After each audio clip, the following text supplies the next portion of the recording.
ഇവിടെ നടക്കാൻ ഞങ്ങൾക്കുള്ളിൽ ഒന്നും നടന്നിട്ടില്ല എന്ന് പറയുമ്പോൾ ഫാമിലിയിൽ നിന്ന് എന്താണ് പറയുന്നത് എന്നാൽ നീ അവർ അങ്ങനെയൊക്കെ ചെയ്താലല്ലേ അങ്ങനെ ഇങ്ങനെ ഇരുന്നാലല്ലേ അവർക്ക് എന്തെങ്കിലും ചെയ്യാൻ തോന്നുക എന്ന് അവരൊരു സൈഡിൽ അഡ്വൈസ് കൊടുക്കും. അടുത്ത ദിവസം ഹീറോയിൻ എന്താണ് ചെയ്യുന്നത് എന്നാൽ അവരുടെ മുന്നിൽ സാരി ചുറ്റി വന്ന് ഹീറോ എന്തെങ്കിലും ചെയ്യുമെന്ന് നോക്കിയാൽ അത് കണ്ട് ഹീറോ പുറത്തേക്ക് ഓടുന്നുണ്ട്. സോറി സോറി എന്നൊക്കെ പറഞ്ഞിട്ട് ശരി പുറത്ത് പോയിട്ടെങ്കിലും തുണി ആറിയിടുന്ന പോലെ കാണിച്ചിട്ട് ഹീറോയെ മയക്കാൻ നോക്കുമ്പോൾ ഹീറോയ്ക്ക് പകരം ഹീറോയുടെ അമ്മ കാണുന്നുണ്ട്. അതൊക്കെ ഒരേ ഒരു ധർമ്മസങ്കടമായിട്ട് പോകുന്നുണ്ട്. അവിടെയാണെങ്കിൽ ഹീറോയിനെ എങ്ങനെ വിരട്ടം എന്ന് ഹീറോ പ്രാക്ടീസ് ഒക്കെ എടുക്കുന്നുണ്ട്. എന്നാൽ അങ്ങനെ ഒരു മോശപ്പെട്ട വ്യക്തിയല്ല നമ്മുടെ ഹീറോ. അതുകൊണ്ട് അത് ഒഴിവാക്കിയിട്ട് കുറച്ച് സിങ്ക് ആവാൻ വേണ്ടിയിട്ട് മെഡിസിനൊക്കെ കഴിക്കുന്നുണ്ട്.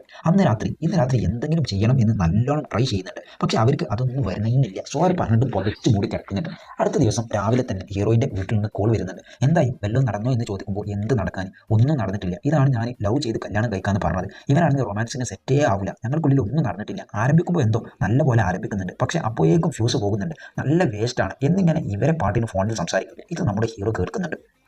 രണ്ടു പേർക്കും മാത്രം അറിയേണ്ട ഒരു പ്രൈവസി ആയിട്ടുള്ള കാര്യങ്ങൾ അവരുടെ ഫാമിലിയോട് ഷെയർ ചെയ്തെന്ന് ആലോചിച്ചിട്ട് തൻ്റെ ഒരേ ഒരു ഫ്രണ്ടിനോട് പറഞ്ഞ് ഭയങ്കരമായിട്ട് സങ്കടപ്പെട്ടിട്ടുണ്ട്. അതിനുശേഷം കുറച്ചായിട്ട് ഹീറോയിനെ അവോയ്ഡ് ചെയ്യാൻ തുടങ്ങുന്നുണ്ട്. രാവിലെ പെട്ടെന്ന് തന്നെ ജോലിക്ക് പോകുന്നത്, ഓഫീസിൽ റെസ്റ്റ് എടുക്കുന്നത്, വീട്ടിലേക്ക് വന്ന ഉടനെ പെട്ടെന്ന് ഉറങ്ങുക എന്നിങ്ങനെ കംപ്ലീറ്റ് ആയിട്ട് ഹീറോയിനെ അവോയ്ഡ് ചെയ്യുന്നുണ്ട്. അത് ഹീറോയിനും മനസ്സിലാക്കുന്നുണ്ട്. ഓഫീസിലാണെങ്കിൽ എന്തോന്നുണ്ട് ഇവന് ഇവിടെ വന്ന് ഓവർ ടൈം ഡ്യൂട്ടി ചെയ്യുന്നത്, പുതുതായിട്ട് കല്യാണമായ അവിടെയല്ലേ ഓവർ ടൈം വേണ്ടത് എന്നിങ്ങനെ കളിയാക്കുന്നുണ്ട്. എന്നാൽ ഹീറോയുടെ വേദന ഹീറോക്ക് മാത്രമേ അറിയൂ. ഇങ്ങനെ ഒരുപാട് നാൾ കടന്നു പോയിട്ടുണ്ട്. ഒരു ഘട്ടത്തിൽ ഹീറോയിന് തന്നെ എന്തോ ഒന്ന് തെറ്റായിട്ടുണ്ട്. ശരി സംസാരിച്ച് തീർക്കാം എന്ന് വിചാരിച്ച് ഇത്ര പെട്ടെന്ന് ഞാൻ നിങ്ങൾക്ക് ബോറടിച്ച് പോയോ എന്ന് ഹീറോയോട് വന്ന് സംസാരിക്കും. നമുക്കുള്ളിൽ മാത്രം ഉണ്ടാവേണ്ട പ്രൈവസി ഫാമിലിയോട് പറഞ്ഞ കാര്യം പറഞ്ഞ് സങ്കടപ്പെട്ട് നിങ്ങൾക്ക് എങ്ങനെയുള്ള ഹസ്ബൻഡ് വേണമെന്നാണ് നിങ്ങൾ ആഗ്രഹിച്ചത് എന്ന് ചോദിക്കും. കുറച്ച് ഫണ്ണി ആയിട്ട്, ക്രേസി ആയിട്ട്, നോട്ടി ആയിട്ട്, റൊമാൻറ്റിക് ആയിട്ട്, കൂടെ റെസ്പോൺസിബിളും ആയിട്ടുള്ള ഒരു ഹസ്ബൻഡിനെയാണ് ഞാൻ ആഗ്രഹിച്ചത് എന്ന് ഹീറോയിന് പറയുമ്പോൾ അത് കേട്ട ഹീറോ ഒരുമാതിരി ഷോക്കായി മൂഞ്ചി വെച്ചിട്ട് അപ്പോൾ നിങ്ങളുടെ എക്സ്പെക്ടേഷൻ പൂർത്തിയാക്കാൻ ഒരു 5-6 ആൾ വേണമല്ലോ എന്ന് ചോദിക്കുമ്പോൾ ഞാൻ ഇതെല്ലാം കിട്ടണം ആഗ്രഹിക്കുന്നില്ല. ഇതിൽ ഒന്നെങ്കിലും വേണമല്ലോ. ഒന്നുപോലും ഹീറോ ഇവരോട് കാണിക്കുന്നില്ല എന്നതാണ് ഹീറോയിൻ്റെ സങ്കടമായിട്ടുണ്ടായിരുന്നത് എന്ന് പറയുമ്പോൾ പക്ഷേ ഇതെല്ലാം കേട്ടിട്ട്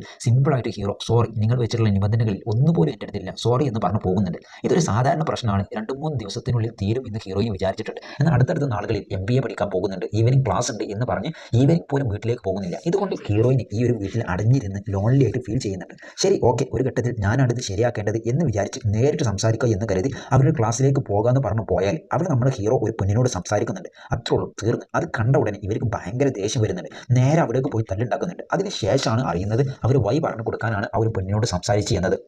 പക്ഷേ എന്നാലും ഹീറോയിൻ ആ ഒരു പെണ്ണിനോട് സങ്കടത്തോടെ എന്നോട് എന്താണ് പറയുക, കല്യാണം കഴിച്ചിട്ട് എന്നെ ഒന്ന് തൊട്ടിട്ട് പോലില്ലേ എന്ന് ടെൻഷനിൽ പറയുന്നുണ്ട്. ഹീറോക്കും അത് ഒരുമാതിരി ആകുന്നുണ്ട്. വീട്ടിലേക്ക് വന്ന ഉടനെ ഹീറോയിന് ചോദിക്കുന്നുണ്ട് ഹണിമൂൺ നമ്മളിപ്പോഴും പോയിട്ടില്ലല്ലോ, ഗോവയിലേക്ക് പോകാമെന്ന് പറഞ്ഞിരുന്നില്ല, ടിക്കറ്റ് വാങ്ങിയിട്ടുണ്ടോ എന്ന് ചോദിക്കുമ്പോൾ ടിക്കറ്റ് ഓൾറെഡി വാങ്ങിയിട്ടുണ്ട്. എന്നാൽ ഇന്ന് നടന്ന സംഭവം കൊണ്ട് ഹീറോയിൻ്റെ കൺമുന്നിൽ നിന്ന് അത് കയറി കളയുന്നുണ്ട്. നിങ്ങൾക്ക് എന്താണ് ഭ്രാന്താണോ എന്ന് ഹീറോയിൻ ചോദിക്കുന്നുണ്ട്. എന്നാൽ ഹീറോ ഒരുമാതിരി മൂഞ്ചി വെച്ചിട്ട് അതെ ഞാൻ ഇങ്ങനെയാണ് എന്ന് പറഞ്ഞ് സിമ്പിളായിട്ട് പോകുന്നുണ്ട്. എല്ലാം അവസാനിച്ചു എന്നതുപോലെ ഹീറോയിൻ ആയിട്ടുണ്ട്. ഇങ്ങനെ കല്യാണ ജീവിതം ഒരു ചോദ്യചിഹ്നമായി നിൽക്കുമ്പോഴാണ്